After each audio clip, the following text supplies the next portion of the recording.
नमस्कार दोस्तों, आप सब कैसे हैं। आप सब ठीक होंगे।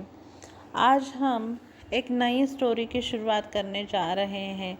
आज हम हॉरर स्टोरी की शुरुआत करेंगे। आज हमारी हॉरर स्टोरी का टाइटल है दो आत्माओं की रहस्यमय कहानी। चलो दोस्तों, फिर आज हम स्टोरी को शुरुआत करते हैं। शाम गिरने लगी है। दिसंबर का महीना था और ऊपर से हल्की बौछारें भी पड़ रही थी। सड़क पर दूर दूर तक कोई नज़र नहीं आ रहा था और नीला उस सुनसान सड़क पर बहुत सावधानी से गाड़ी चला रही थी। सड़क पर धुंध की वजह से ज़्यादा दूर तक देखना भी संभव नहीं हो पा रहा था। बाईं ओर के मोड़ को पार करके वो सीधी सड़क पर पहुंच गई थी।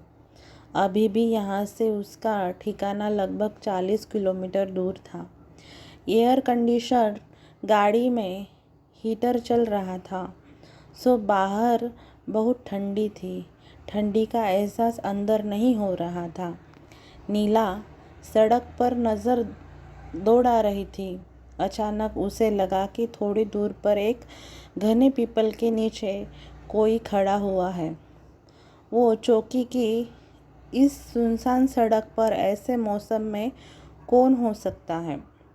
खैर, गाड़ी पेड़ के नज़दीक पहुंची तो उसने देखा एक संभव सी अधेड़ उम्र की औरत, जिसने सलीके से एक सामान्य सी सूती साड़ी पहन रखी थी और सर पर पल्लू भी ले रखा था, उसे हाथ से रुकने का इशारा कर रही थी। नीला ने एक पल कुछ सोचा, फिर निश्चय किया कि एक सामान्य सी दिख रही औरत तो है, शायद किसी मुसीबत में ही होगी। क्या कह रही है।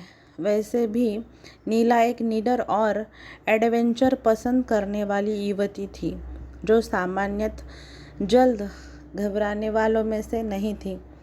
उसने गाड़ी रोकी, महिला खिड़की के पास आकर झुकी तो उसने शीशा नीचे कर उससे पूछा, क्या बात है, आपने मुझे क्यों रोका। वो औरत थोड़ा गला खंखार कर बलगमी सी आवाज़ में बोली, मैं बड़ी मुसीबत में पड़ गई हूँ। पास ही मेरा घर है और मेरे इकलौते बेटे की तबीयत अचानक बिगड़ गई है। हमारी गाड़ी पिछले 2 दिन से बिगड़ पड़ी है और मेरे बेटे को अस्पताल पहुंचाना बहुत ज़रूरी है। क्या आप मेरी मेहरबानी करके मेरी मदद करेंगी। तो नीला को वो औरत सच बोलती लगी। उसने कहा, आइए गाड़ी में बैठ जाइए और मुझे अपने घर तक का रास्ता बताइए। महिला पिछला दरवाज़ा खोलकर गाड़ी में बैठ गई। नीला ने महसूस किया कि अचानक ही गाड़ी में सड़े हुए गोश्त सी बदबू भर गई हो। नीला कुछ चौंकी, फिर सोचा शायद बाहर कोई जानवर मरकर सड़ रहा होगा। गाड़ी का दरवाज़ा खुलने से बदबू अंदर भर गई है और ब्लोअर चलने से गाड़ी में फैल गई है। उसने गाड़ी उस औरत के बताए रास्ते पर चढ़ा दी। थोड़ी दूर पर एक पुराने बंगले टाइप मकान के आगे उसने गाड़ी रुकवाई और उसी प्रकार घरघराती सी आवाज़ में बोली, आप ठहरो, मैं अभी मेरे बेटे को लेकर आती हूँ। थोड़ी देर में वो अपने साथ कंबल में लिपटे एक अत्यंत शरीर के युवक को सहारा देकर लेकर आई। युवक बिल्कुल बेजान सा लग रहा था। किसी प्रकार वो सीट पर बैठा और फिर औरत ने उसके बाजू में बैठकर दरवाज़ा लगा लिया। दरवाज़ा खुलने से बाहर की ठंडी हवाओं के कारण गाड़ी का तापमान अचानक काफ़ी कम सा हो गया। नीला को भी ठंड का एहसास हो रहा था। उसने गाड़ी रिजर्व की और मुख्य सड़क की ओर बढ़ा दी। नीला गाड़ी चला रही थी, मगर गाड़ी के अंदर की बदबू उसे परेशान कर रही थी। वो सोच रही थी कि ये बदबू आखिर कम क्यों नहीं हो रही है। चलते हुए वो शहर के नज़दीक पहुंचने लगी। अचानक पीछे बैठी औरत ने घरघराती सी बलगमी आवाज़ में गाड़ी रोकने को कहा। नीला ने पूछा कि क्या बात है, तो वो बोली, हमें यहीं उतर दो। नीला चौंकी, क्योंकि उस जगह पर ऐसा उसे कुछ भी नहीं दिखाई दे रहा था जहां वो लोग जा सकते थे।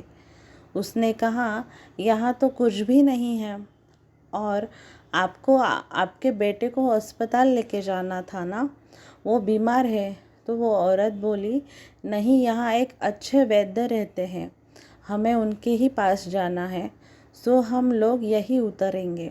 नीला ने गाड़ी रोकी और वो औरत दरवाज़ा खोलकर उतर गई। फिर उसने सहारा देकर अपने बेटे को भी उतारा और बिना पीछे देखे चल दी। रास्ते में गहरी धुंध थी और रात उतरने लगी थी, सो नीला को ज़्यादा दूर तक दिखाई नहीं दिया। उसने कंधे उचकाए और बोली, मुझे क्या, ये माँ बेटे जहाँ मर्जी जाए, और गाड़ी आगे बढ़ा दी। हालांकि अपने एडवेंचर स्वभाव के चलते उसने उस जगह के भूगोल को जहन में बिठा लिया था और ध्यान से बाहर देखा तो एक खंडहर सा मकान और बड़ा सा बरगद का पेड़ उसे दिखा। साथ ही सड़क पर किलोमीटर स्टोन भी पास ही लगा था। सो उसे लगा दोबारा आने पर जगह पहचानने में दिक्कत नहीं होगी। वो चल पड़ी। आश्चर्यजनक रूप से गाड़ी के अंदर की बदबू खत्म हो गई थी। नीला ने सोचा, पहले उनके बैठने से बाहर की बदबू बंद गाड़ी में फंस गई होगी, जो दोबारा उनके उतरते वक्त दरवाज़ा खुलने पर बाहर निकल गई होगी। नीला घर पहुंची और सीधे बाथरूम में नहाने चली गई। गुनगुने पानी से नहाकर उसे बड़ी ताजगी महसूस हुई। उसने साथ लाया खाना माइक्रोवेव में गर्म किया और खाकर लेट गई। टीवी देखते हुए ही उसकी आंख लग गई। आधी रात को नींद में उसे एक एहसास हुआ, कमरे में कुछ हलचल हो रही है। लाइट जलाकर सोने से उसे नींद नहीं आ रही थी। अंतर कमरे में अंधेरा था, मगर उसे कुछ खटपट खटपट सी आवाज़ सुनाई दे रही थी। साथ ही कमरे में फिर वैसी ही सड़े मांस की बदबू भर गई थी। नीला की आंखें खुल गई। वो कमरे का मुआयना करने लगी।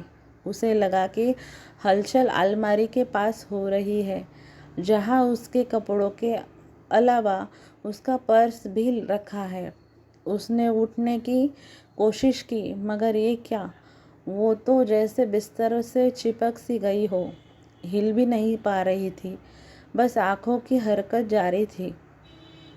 उसने लेटे लेटे ही देखा कि अलमारी में कोई उसके पर्स को टटोल रहा है। अचानक पर्स नीचे गिर पड़ा और सारी हलचल खत्म हो गई। नीला भी खुद को आज़ाद किसी महसूस करने लगी। उसने उठकर लाइट जला दी।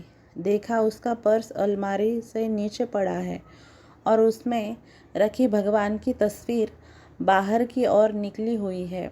कमरे में कोई बदबू भी नहीं थी। उसने पर्स उठाकर चेक किया, सभी कुछ ठीक था, बस एक अनजान सा पैकेट उसमें उसके बाहर चिपका था, जो उसका नहीं था, और वो पिछले हिस्से में बाहर की ओर ही अलग से चिपका सा लगा रहा था। ऐसा लगता था कि किसी ने पर्स के नीचे उसे रखा था और फिर उसमें कुछ चिपचिपा पदार्थ लगा होने से वो पर्स के साथ चिपक गया था। उसने पैकेट पर्स से अलग किया, घड़ी देखी, सुबह के 4 बज चुके थे। उसने चाय बनाई और फिर टीवी के सामने बैठ गई। बाबा रामदेव योग सिखा रहे थे। वो भी नियमित योगाभ्यास करती थी। सो उसने चेंज किया और अपने आसन करने लगी। फिर लगभग 6 बजे उसने जॉगिंग सूट पहना और निकल गई जॉगिंग को। लौटकर सीधे नहाने चली गई। नहाकर फ्रेश महसूस करते करते हुए उसने नाश्ता बनाया और अखबार पढ़ते हुए नाश्ता किया। आज रविवार था और मौसम भी खुल चुका था। सुनहरी धूप निकली थी और सर्दी भी काफ़ी कम थी। नीला को पर्स में चिपका पैकेट याद आया। उसने सोचा ये उन माँ बेटे का ही होगा जो उसके पर्स में चिपक कर आ गया है। आज मौसम अच्छा देखकर उसने सोचा ये उन तक पहुंचा दे। उसने चेंज किया और गाड़ी निकाली। पैकेट साथ लेकर वो चल पड़ी उस ओर जहाँ से कल उसने उन माँ बेटे को गाड़ी में बिठाया था। रास्ता लगभग साफ और खाली ही था।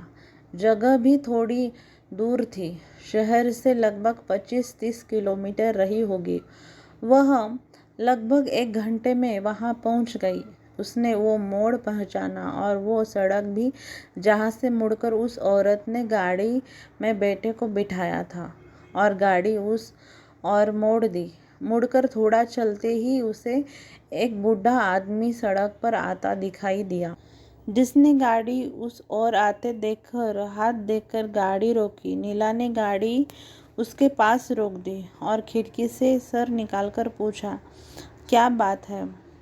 बूढ़े आदमी ने वापस उस नीला से पूछा, आप इधर कहाँ जा रही है? नीला बोली, थोड़ा आगे जो पुरानी हवेली है उसमें जा रही हूँ। तो बूढ़ा बोला। बुरी तरह से चौंक उठा बूढ़ा। उसने एक बार नीला को गहरी नज़र से देखा, फिर बोला, आप उस जगह को कैसे जानती है? नीला ने रात की सारी बात बता दी। ये सब सुनकर बूढ़े ने गहरी सांस लेकर कहा कि क्या आप एक लाल रंग का पैकेट उन्हें वापस करने जा रही है? अब चौंकने की बारी नीला की थी। उसने हड़बड़ाकर पूछा, आपको कैसे पता? बूढ़ा एक लंबी सांस लेकर बोला, बेटी, मैं तो सब जानता हूँ, क्योंकि वो पुरानी हवेली मेरी ही है। आज उसमें कोई नहीं रहता, मैं भी नहीं रहता हूँ, क्योंकि मेरी भरी पूरी दुनिया उस हवेली में आकर ही उजड़ गई थी। नीला को उसकी बातें इंटरेस्टिंग लगी। उसने गाड़ी से उतरकर उससे कहा, बाबा आइए हम उस पेड़ के नीचे बैठकर बातें करते हैं। आप मुझे पूरी कहानी बताइए। वे पास ही एक घने से पेड़ के नीचे बैठ गए। नीला ठंडा होकर थोड़ा सा ध्यान से रहकर थर्मस में चाय लेकर ही चली थी। उसमें थर्मस साथ ले लिया और वहाँ बैठकर चाय पीते हुए बूढ़े से कहानी सुनने लगी। बूढ़े ने शुरू किया। नीला उस बूढ़े की बात सुनकर चौंकी और उसने उत्सुकतावश उससे पूरी कहानी सुनाने का आग्रह किया। बूढ़ा बोला, बेटी, ये आज से लगभग 10 साल पुरानी बात है। मैं इस शहर में नया आया था। 7 पत्नी और बेटा थे। मैं एक मल्टीनेशनल कंपनी में रीजनल मैनेजर था। बहुत अच्छी कमाई थी और हाँ, कुछ कंपनी के अकाउंट में घालमेल करने भी हर महीने में अच्छी खासी रकम कमा लेता था। मेरे पास अनाप शनाप पैसा आ रहा था। अंत मुझे प्रॉपर्टी खरीदने का शौक हो गया। मैं प्राइम लोकेशन की विवाहित प्रॉपर्टी औने पौने दाम में खरीदता था और फिर उसे मल्टी स्टोरी भवन बनवाकर बेचने के धंधे में लग गया। एक दिन मुझे एक ब्रोकर ने उस हवेली नुमा मकान का पता बताया। मैंने जानकारी ली तो पता चला कि वो किसी पुराने रईस खानदान का विवादित मकान है, जो कि उनके वारिसों के बीच चल रहे विवाद की वजह से वीरान पड़ा है। मैंने और जानकारी इकट्ठी की तो पता चला अधिकांश वारिस स्वर्ग सिधार गए हैं और अब सिर्फ एक व्यक्ति बचा है जो विदेश में बस गया है और यहाँ किसी परिचित को पावर ऑफ एटर्नी दे गया है। मैंने उस आदमी को भी ढूंढ लिया। उसने और मैंने मिलकर मैंने इस हवेली का सौदा पक्का कर लिया और एडवांस भी दे दिया। इस बीच मुझे किसी व्यापारी ने बताया कि वह संपत्ति सिर्फ विवाहित ही नहीं, अभिशप्त भी है और उसे खरीदने या उसमें रहने वाले का परिवार नष्ट हो जाता है। मैंने इस बात की परवाह नहीं की और उसे खरीद लिया।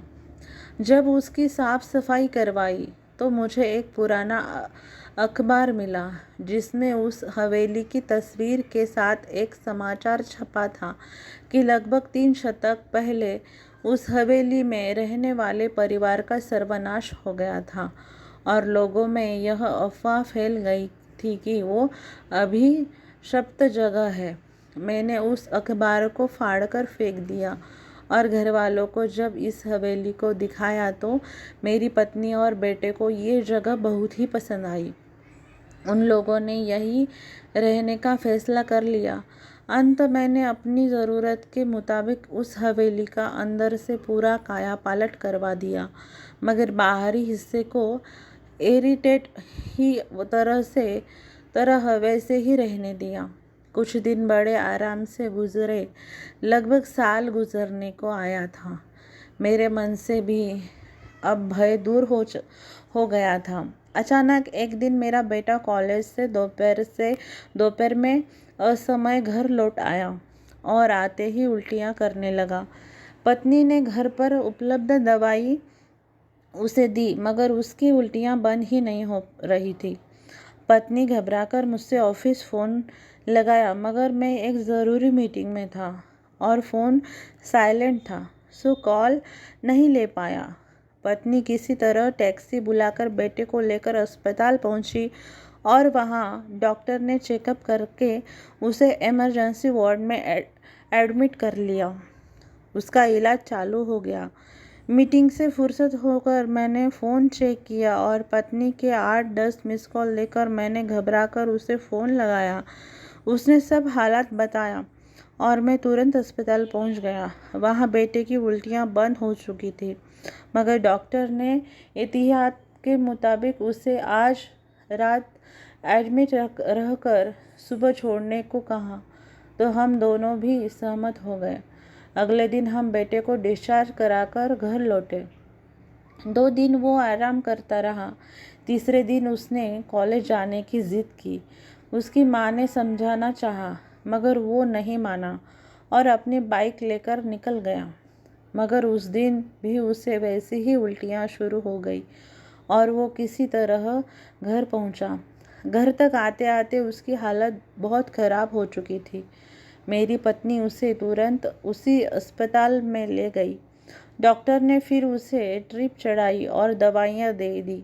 रात तक हालत संभल गए। सुबह डॉक्टर ने कहा शाम तक चेक कर लेते हैं, सब ठीक रहा तो डिस्चार्ज कर देंगे। शाम तक उसकी हालत बिल्कुल सही हो गई थी और हम उसे घर ले आए। हम लोग खाना खाकर देर रात सोने चले गए। आधी रात के बाद लगभग 2 बजे बेटा बड़ी ज़ोर से चीखा। उसकी आवाज़ सुनकर हम पति पत्नी उसके कमरे की ओर भागे तो कमरे की अवस्था से रोशनी में हमने देखा वो बिस्तर पर थर-थर काँप रहा था। हमने कमरे की लाइट जलाई और उससे पूछा क्या हुआ, तो वो काँपती आवाज़ में बोला, मैं गहरी नींद में सो रहा था। अचानक कमरे में हलचल सी महसूस हुई। मेरी आँख खुल गई और मैंने देखा कमरे में एक साया सा घूम रहा है। मैंने हल्की रोशनी में गौर से देखा तो चौंक गया, क्योंकि वो एक जले हुए चेहरे वाला डरावना सा व्यक्ति था। उसकी आंखों की जगह सिर्फ 2 गड्ढे थे और वो मुझे ही देख रहा था। मुझे जगह देखकर उसने खरखराती सी आवाज़ में मेरा नाम लेकर कहा, ये मेरा घर है जो मेरे चचेरे भाई ने मुझसे धोखे से छीन लिया था और मुझे जलाकर मार डाला था। उसने मेरे जले शरीर को इसी कमरे में दफन कर दिया है। इसलिए मैं आज तक यहाँ रहता हूँ और कोई भी मेरे मकान पर कब्जा करके रहने आता है तो मैं उसे भगा देता हूँ। तुम भी भाग जाओ वरना बहुत बुरा हाल होगा। उसकी बातें सुनकर मेरी पत्नी घबरा गई और मुझसे जिद करने लगी कि हम उस मकान को छोड़ दें, मगर मैं बिल्कुल तैयार नहीं हुआ। दरअसल मैंने उस हवेली पर लगभग 1 करोड़ रुपए खर्च कर दिए थे। अपने रहने के लिए उसे सजाया था। मैं ऐसे कैसे उसे छोड़ देता। मुझे क्या मालूम था मेरी ये जिद ही मेरे सर्वनाश का कारण बन जाएगी। किसी तरह भगवान का नाम लेकर माँ बेटे रात भर उसी कमरे में जागते रहे, जबकि मैं अपने बिस्तर में आकर आराम से सो गया। सुबह हम सभी ने फ्रेश होकर नाश्ता किया। नाश्ते की टेबल पर ही मेरी पत्नी ने फिर इस जगह को छोड़ने की बात उठाई, तो मैंने झिड़क कर कहा, तुम भी फालतू बातों से डर रही हो, कुछ नहीं होने वाला है। और उसकी बातों को अनसुना कर ऑफिस निकल आया। शाम को मैं लौटा तो चाय देते हुए पत्नी ने कहा कि उसे बहुत डर लग रहा है और वो किसी पंडित या जानकार को बुलाकर पूजा पाठ करवाना चाहती है। थोड़ी बहस के बाद मैं मान गया, मगर शर्त रखी मेरी अनुपस्थिति में, अर्थात मेरे ऑफिस जाने के बाद ही वो ये सब आयोजन करे और मेरे आने से पहले सब समेटकर साफ सफाई कर दे। वो मान गई और तीसरे दिन उसने सब प्रबंध कर दिया। मेरे ऑफिस जाने के बाद घर पर पूजा पाठ वगैरह करवाया गया और मेरे लौटने तब सब समाप्त होकर घर साफ कर दिया गया था। बस बेटे के कमरे के दरवाजे पर कुछ काली पोटली में लटका दिया गया था और कमरे में भी कुछ सामग्री रखी थी। मैंने गुस्से में दरवाजे पर लटकी पोटली खींचकर निकाली और उसे फेंक दिया। मैं पत्नी पर चिल्लाने लगा कि ये सब क्या तमाशा है। मैंने पूजा करने की अनुपस्थिति दी थी, न कि ये सब टोना टोटका करने की परमिशन दी थी। पत्नी ने मुझसे बहुत विनय की बात कर में ऐसा न कहो बेटे का नुकसान होगा, मगर मैं तो ऐसी बातें मानता ही नहीं था। सो मैंने उसे और उस पंडित दोनों को बुरा भला कहता रहा। मैं नहीं जानता था कि अनजाने में मैं अपने परिवार का सर्वनाश कर रहा था। मुझे ये बात अगली सुबह समझ आई, मगर तब तक तो मेरा सब कुछ उजड़ चुका था। इतना कहकर बुढ़े ने गहरी सांस ली। नीला को भी उसकी बातों में इंटरेस्ट आ रहा था। उत्सुकता थी पूरी कहानी जानने की। थोड़ा रुककर बुढ़े ने कहना शुरू किया। वो बोला, अगली सुबह मैं और मेरी पत्नी सोकर उठे। पत्नी ने चाय बनाई। हम दोनों ने गार्डन में बैठकर चाय पी रहे थे। मैंने बेटे के बारे में पूछा तो पत्नी बोली, कई दिन बाद सो रहा है, आज थोड़ा आराम से सोया है, देर तक सोने दो, फ्रेश होकर उठेगा तो उसे भी अच्छा लगेगा। मैं अखबार पढ़ने में मशगूल हो गया था। इतने में गेट पर हलचल सुनाई दी।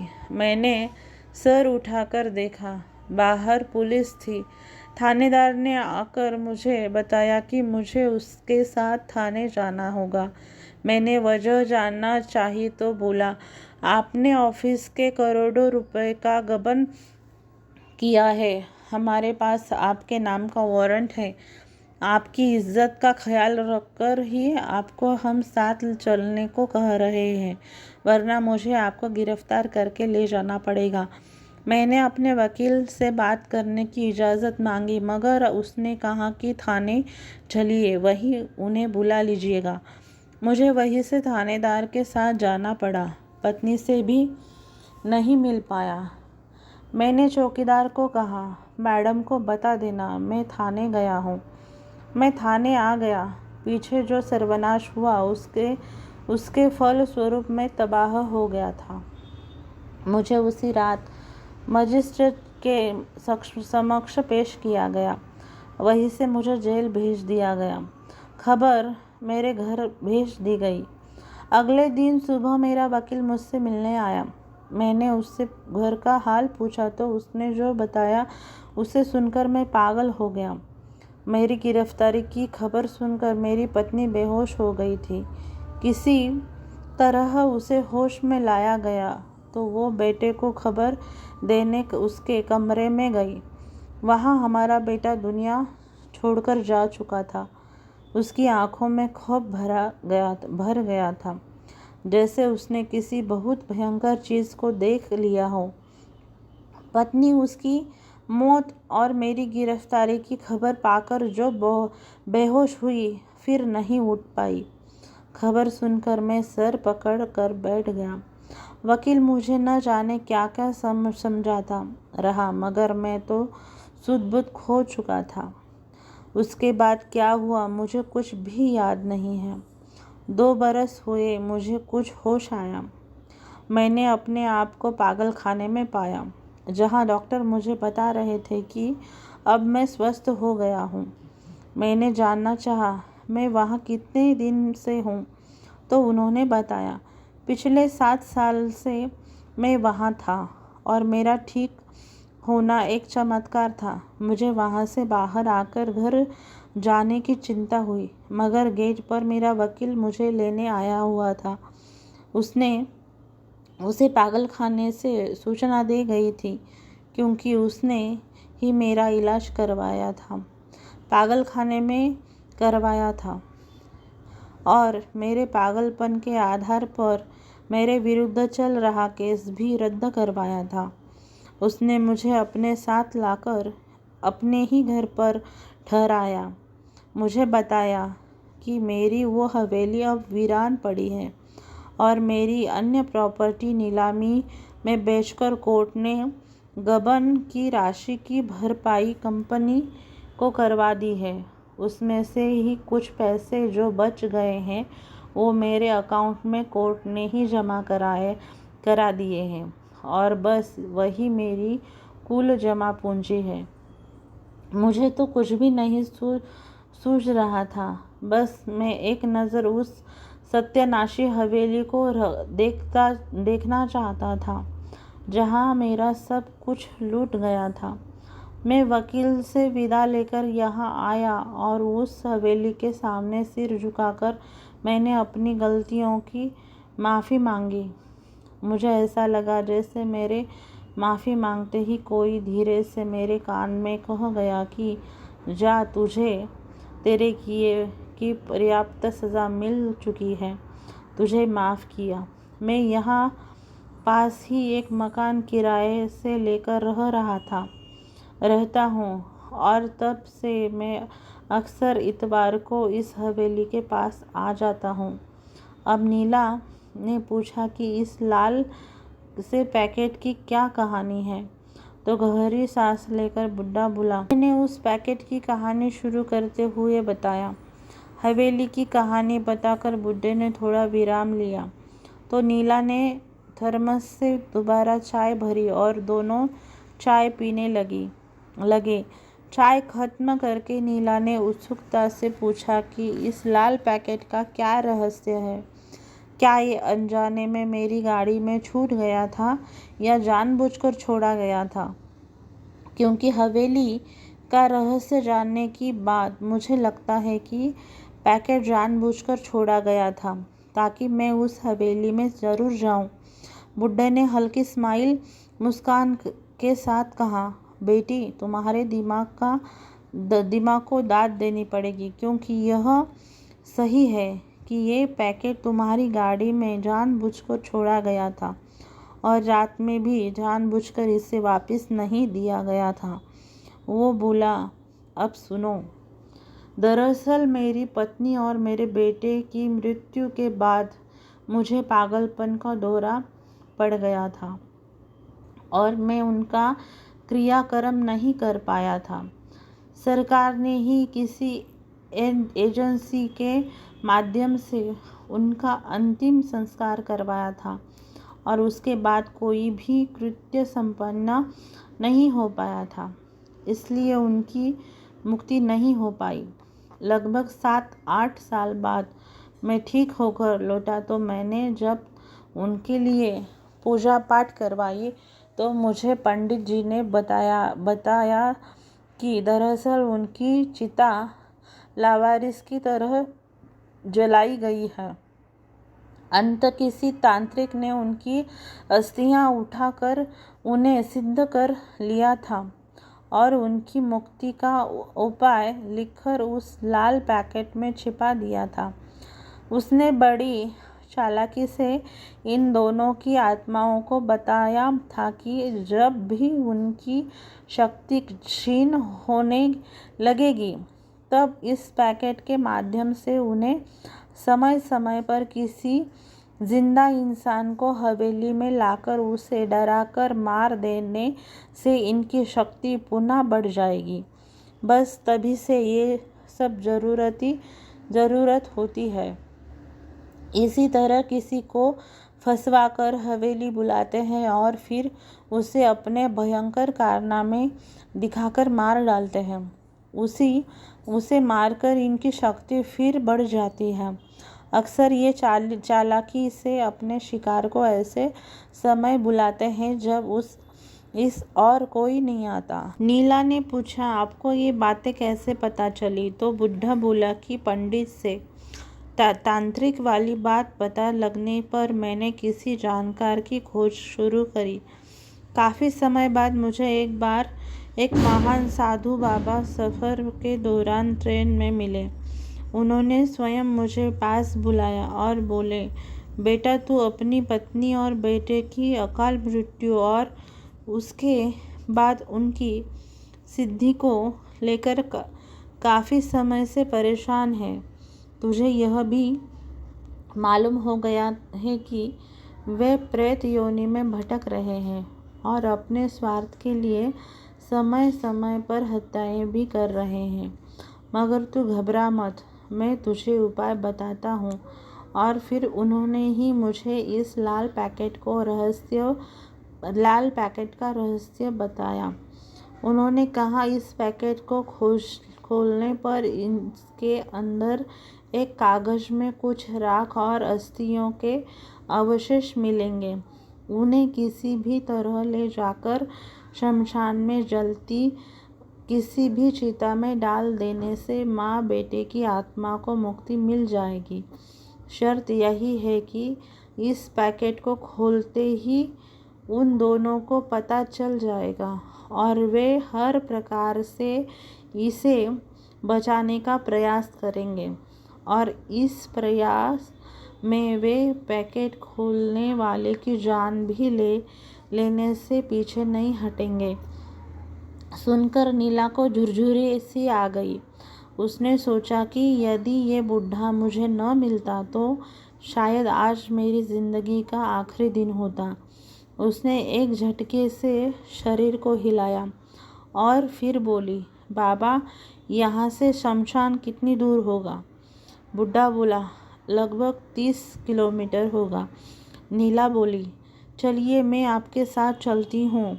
आप उन दोनों को आज मुक्ति दिला दीजिए। बुढ़े ने आश्चर्य से उनको देखा, फिर बोला, तुम ये सोच समझ कर कह रही हो ना बेटी? नीला बोली, हाँ बाबा, आपकी कहानी सुनकर मुझे सचमुच आपसे सहानुभूति हो गई है। चलिए, हमें देर नहीं करनी चाहिए। दोनों जन गाड़ी में बैठ गए और नीला ने गाड़ी रिवर्स करके वापस मेन रोड की ओर मोड़ दी। मेन रोड वहाँ से लगभग आधा किलोमीटर रही होगी। थोड़ा चलकर अचानक गाड़ी झटके देने लगी।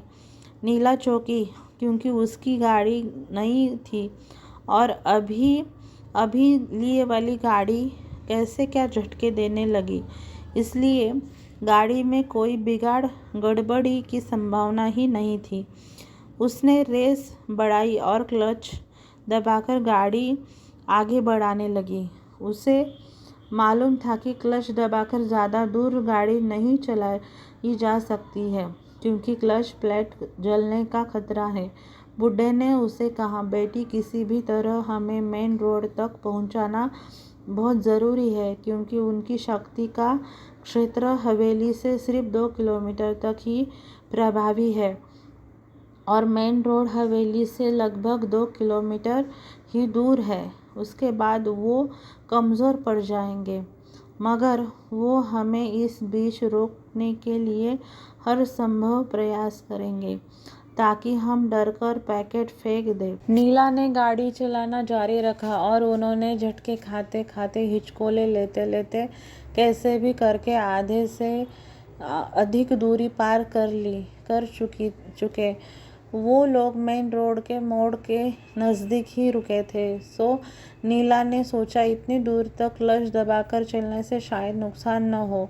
अचानक गाड़ी बंद सी होने लगी। बुड्ढे ने कहा, बेटा रोकना मत, कैसे भी गाड़ी चलाते रहो वरना शायद हम दोनों भी नहीं बचेंगे। मगर गाड़ी तो 3-4 झटके लेकर आखिर खड़ी हो गई। नीला ने बहुत देर कोशिश की स्टार्ट करने की, मगर गाड़ी स्टार्ट ही नहीं हुई। नीला ने देखा सामने बस थोड़ी दूर ही मेन रोड दिखाई दे रहा था। उसने अचानक बुड्ढे से कहा, बाबा जल्दी गाड़ी से उतरो, हम दौड़कर मेन रोड पहुंच सकते हैं। मैं पैकेट लेकर दौड़ जाती हूँ, आप भी पीछे आ जाओ। बुड्ढे ने उसकी बात मान ली और नीला तुरंत ड्राइवर साइड का दरवाज़ा खोलकर पैकेट हाथ में लेकर मेन रोड की ओर दौड़ पड़ी। वो प्राणपद से दौड़ रही थी, ज़ोर ज़ोर से दौड़ने के बाद भी, मगर उसे ऐसा लग रहा था कि उसके पैर बहुत दर्द हो रहे थे। अचानक उसे ख्याल आया, कल रात पर्स में से भगवान जी की तस्वीर बाहर आ जाने से वो रहस्यमय साया उसके कमरे से गायब हो गया था। उसने पर्स में हाथ डालकर भगवान जी की तस्वीर को छुआ। छूते ही उसे राहत सी महसूस हुई। उसने वैसी ही तस्वीर हाथ पर रखकर दौड़ जारी रखी। उसने और मेन रोड पर काफ़ी आगे तक पहुंच गई। उसने साफ महसूस किया उसके पैर एकदम नॉर्मल हो गए थे। वो ठहर गई और बुड्ढे का इंतज़ार करने लगी। थोड़ी देर में वे आते दिखे। उनके सर से खून निकल रहा था। बेचारे किसी तरह नीला तक पहुँचे। नीला ने पूछा, क्या हुआ बाबा? तो वे बोले, कुछ नहीं। उन्होंने मुझे रोकने की भरपूर कोशिश की मगर सफल नहीं हुए। आखिर मैं भी उनकी पहुंच से दूर हो चुका हूँ। नीला ने उनकी चोट से बहता खून अपने रुमाल से पोंछा और गाड़ी में से फर्स्ट एड बॉक्स निकालकर बाबा को दवा लगा दी और दोनों पैदल चल पड़े। थोड़ी दूर जाकर वे ठहरे क्योंकि पैदल चलने से बुड्ढे की सांस फूलने लगी थी। वहाँ बैठे हुए लगभग 1 घंटा हो चुका था। नीला का धैर्य जवाब दे चुका था। अचानक एक खाली टैक्सी आती दिखाई दी। नीला ने उसे हाथ देकर रोका और शहर की ओर चलने का पूछा। टैक्सी ड्राइवर ने तैयार हो गया। बूढ़े बाबा को पहले टैक्सी में बिठाकर नीला बाद में चढ़ी। टैक्सी चल पड़ी शहर की ओर। शहर के मुहाने पर ही शमशान था। उन्होंने टैक्सी रुकवाई और ड्राइवर से पूछा, क्या वो लगभग आधे घंटे की प्रतीक्षा कर सकते हैं, क्योंकि उन्हें लौटना भी है। ड्राइवर तैयार हो गया। वह उन दोनों का इंतज़ार कर रहा था। वे दोनों उतरकर शमशान में चले गए। वहाँ 2 चिताएं जल रही थी।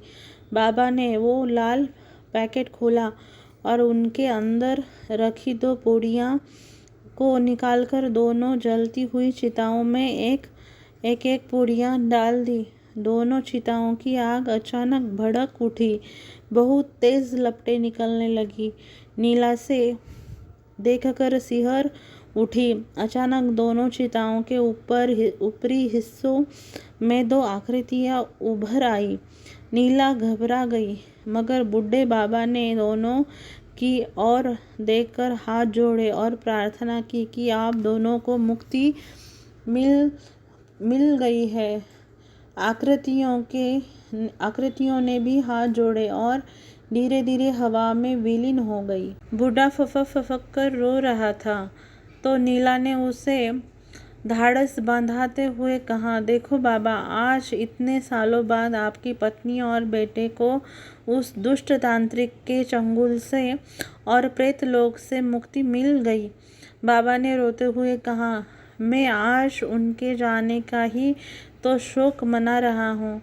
बेटी, आज तक तो सिर्फ उनकी मुक्ति की कामना ही करता रहा, कभी उनके लिए शोक मनाने का अवसर ही नहीं मिला। नीला उन्हें साथ लेकर शमशान से बाहर आ गई और टैक्सी में बैठकर टैक्सी वाले से उसी जगह वापस चलने को कहा जहाँ से वो बैठे थे। टैक्सी वापस उस जगह उन्हें छोड़कर चली गई। उतरकर नीला अपनी गाड़ी के पास गई। उसने उसे स्टार्ट किया तो तुरंत चालू हो गई। उसने बाबा से पूछा, आप अब कहाँ जाओगे? तो वे बोले, बेटी, अब तो मेरा यहाँ काम पूरा हो गया है। मैं भी अब सब बेच बाच कर तीर्थ यात्रा में चला जाऊँगा। अभी कुछ दिन यही किराए के मकान में ही रहूँगा और उन दोनों का विधिवत क्रियाकर्म करके तब यहाँ से जाऊँगा।